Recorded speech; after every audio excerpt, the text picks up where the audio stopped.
Zambia, connecting you to the newsmakers and events that make news in the global village. Radio main news, the headlines.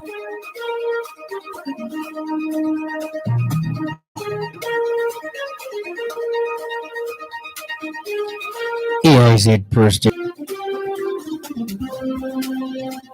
Speaker of the National Assembly Nelly Muti called for decisive action to strengthen women's participation in politics.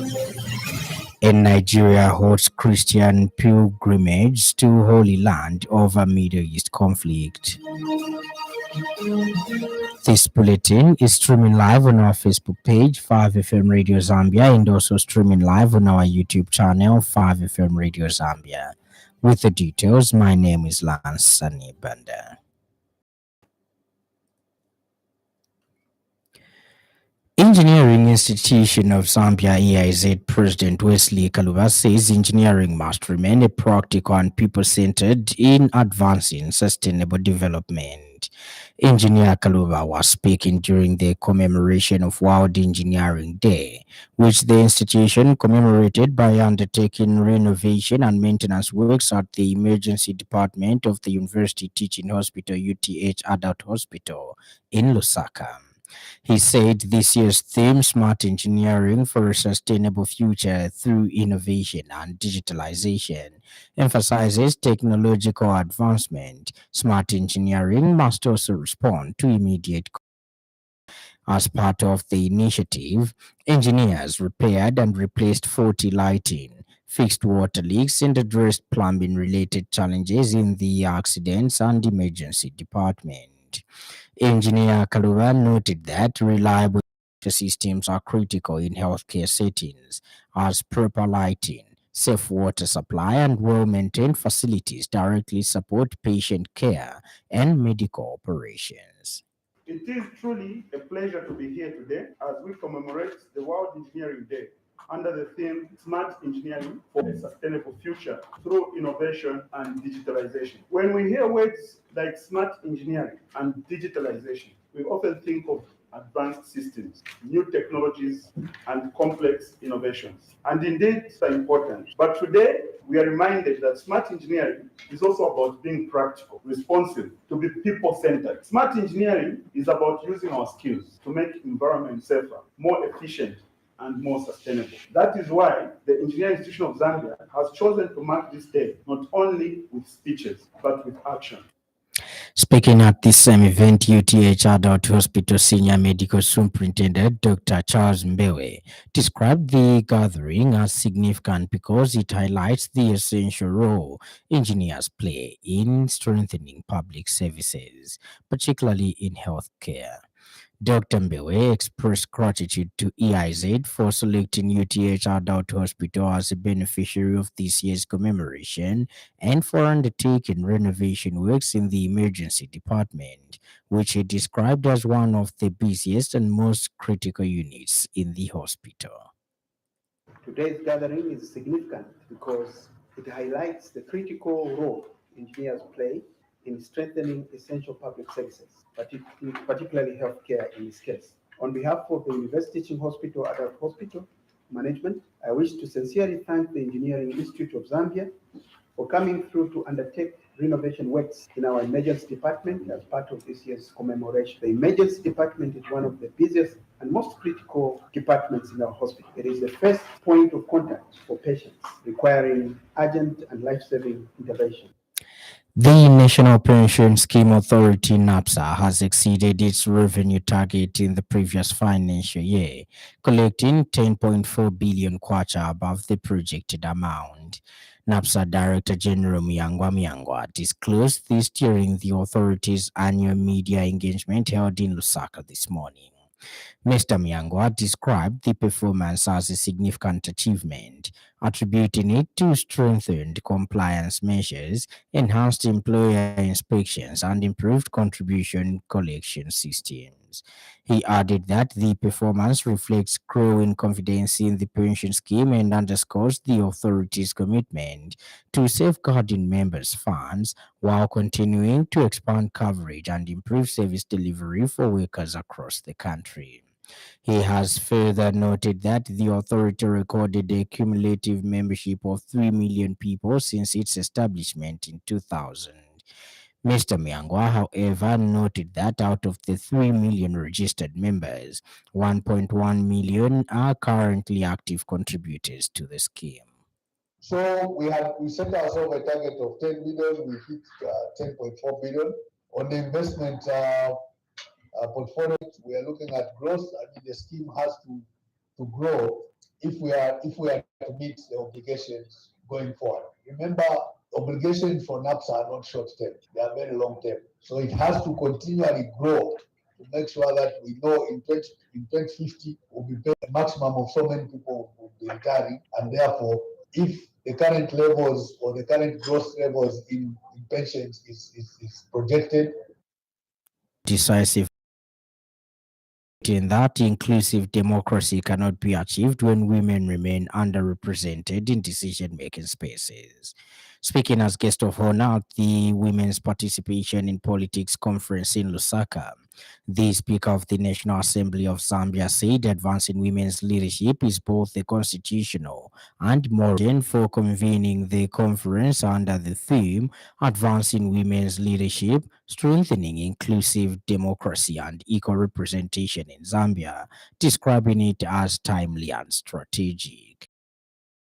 Women constitute the majority of Zambia's population and play leadership roles in families, communities, businesses, and civil society. Their political representation has historically not reflected this demographic reality.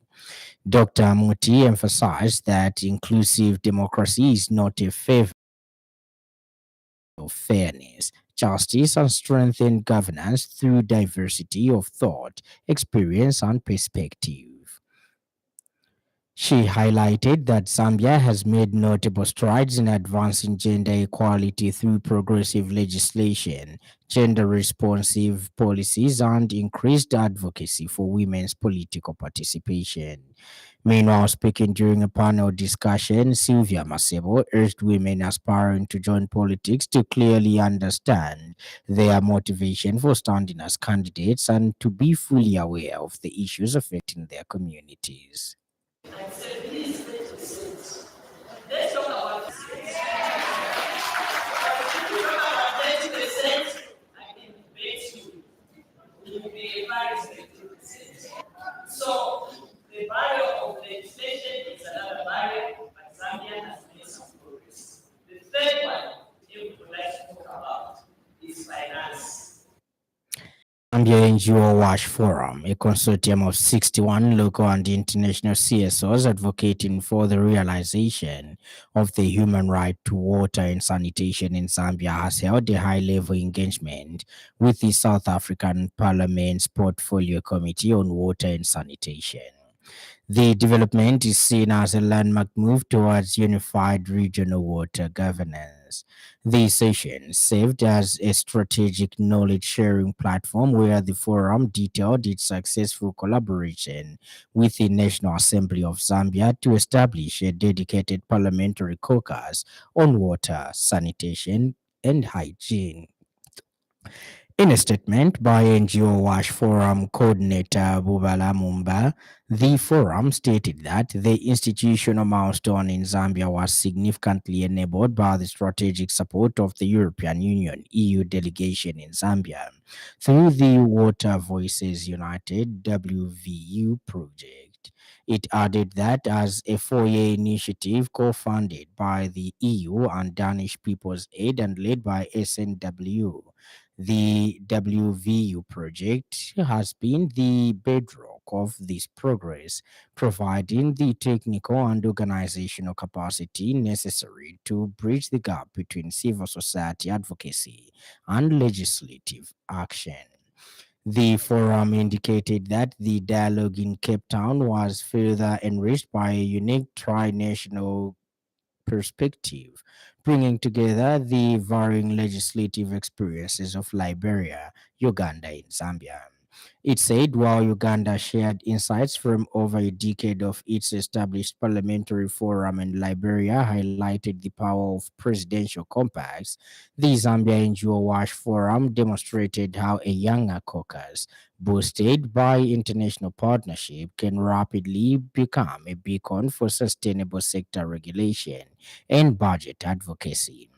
The forum remarked that to catalyze change at the Southern African Development Community SADC level, it proposed a comprehensive roadmap for regional caucuses to champion water security.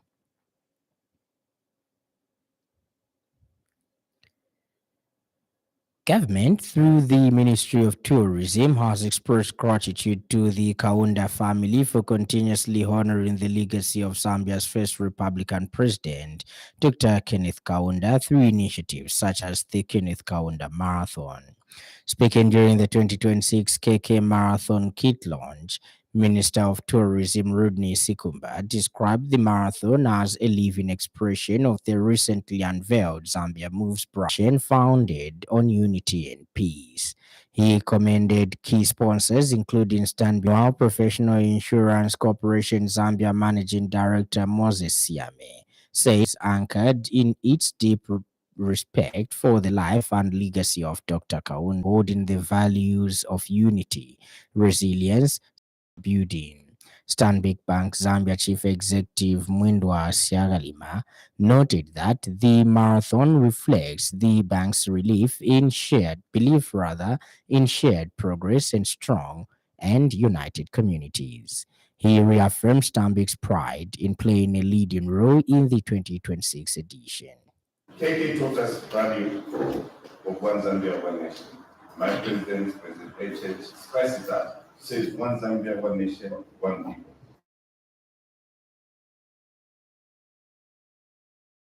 With more than 1,000 of citizens hitting pavement, I would like to call it asphalt, together in pursuit of wellness and national pride. Most people would actually get to laugh at the runners many years ago before I actually started to run and go. Stand by for business news. 5FM Radio Business News. We mean business. Keep you current in commerce, trade, and industry, local and global. It's our business to keep you informed about business. The Minister of Water Development and Sanitation says government has made significant progress in expanding access to clean water and sanitation services across Southern Province. Speaking in Parliament today, Minister Collins Ovu outlined major projects completed and ongoing under the leadership of President Hakainde Hichilema. Government has constructed more than 800 boreholes and completed over 230 piped water schemes across Southern Province, benefiting hundreds of thousands of residents. Delivering a ministerial statement, Water Development and Sanitation Minister Honorable Collins Ovu said the projects are aimed at ensuring no district is left behind in accessing safe and reliable water. Water intake project has been completed, securing water supply for more than 213,000 residents. Additional boreholes and piped water systems have also been installed in surrounding communities. In Choma district, government support from Germany has launched a 32.7 million euro water resources and sanitation project targeting both Choma and Livingston.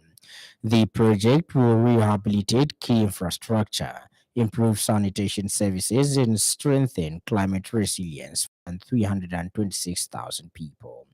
Ends the business news, and in news from across our borders, Nigerian authorities have suspended all pilgrimage to Israel and the occupied West Bank with immediate effect, citing security concerns linked to the escalating in the Middle East. The decision was announced by the Nigerian Christian Pilgrim Commission, the national body responsible for coordinating Christian pilgrimages. In a statement, the commission said the measure was necessary to prioritize the comfort of Nigerian pilgrims. The conflict has spread across the Middle East following US and Israeli strikes on Iran, which killed the country's supreme leader, Ayatollah Ali Khamenei. Iran has rather responded by launching attacks on Israel and US allied states in the Gulf. And in sports news, the Women Africa Cup of Nations WAFCON bound Copper Queens have set camp in Lusaka with coach Nora summoning 29 players for duty. Skipper Barbara Banda makes a return after an injury layoff, while Mota-based Misozi Zulu bounces back to the Copper Queens setup after missing out at the last WAFCON. Zulu was part of the 2022 WAFCON, which was a precursor for Zambia's debut FIFA World Cup appearance. Nora has retained the 23-member COSAFA contingent in its totality and added 6 foreign-based players, with the notable absence of players encumbered in the US-Iran war. The Copper Queens have twin objectives of preparing for the WAFCON and the FIFA Series tournament in Brazil, which take 11 to 18. Up next, the weather report.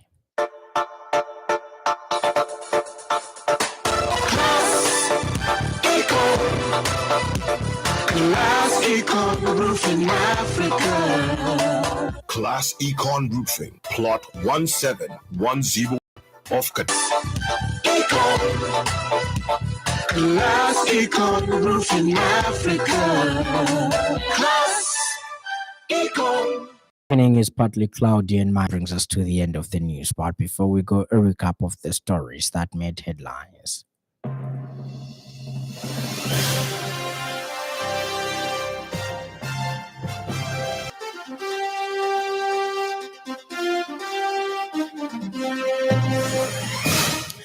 Speaker of the National Assembly, Nelly Muti, has called for decisive action to strengthen women's participation in politics, stating that inclusion making spaces.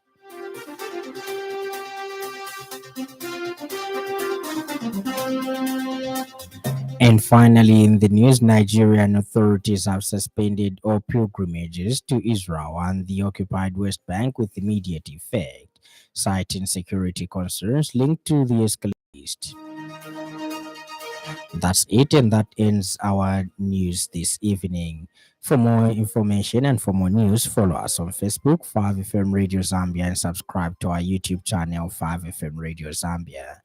On behalf of the entire news crew and the technical department, thank you for listening to the happy world of 5FM. Stay safe and stay tuned to 5FM Radio. My name is Sannie Banda. Enjoy the rest of